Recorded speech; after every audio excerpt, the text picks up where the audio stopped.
Yes, Dan, it is a live broadcast. Sorry, I'm just chatting about something that I noticed somebody do a good thing, saving a stranger.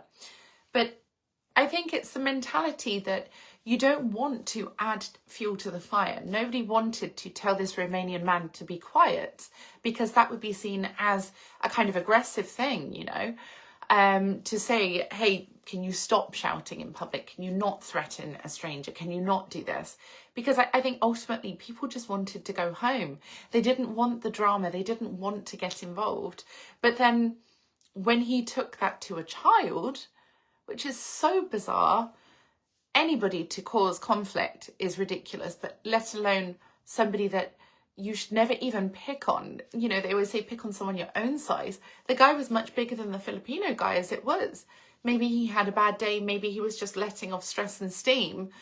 But there's no need for that.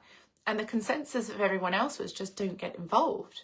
And I know that it was taking place along and down the carriage for me. So even if I tried to run into this, you can't get through in rush hour. You're all just pinned in. I was against the opposite side of the carriage door and they were over there and the other man was over there. So it was kind of, you could see over the field of heads what was going on, but only the people directly next to it could do anything physically to restrain or stop the situation from happening. But nobody wants to get involved. And I think there's a fine line between when do we make it our business? When do we say, excuse me, you're distressing people, can you stop?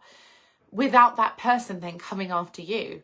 And I think it's the kind of world that we live in now that most people say it's not worth losing my life over strangers arguing. Have you guys noticed any such occurrences on public transport? The London Underground is notorious for overheating, just having so many people at rush hour. People are stressed, people are lost, people are short-tempered, they're tired, they want to go home.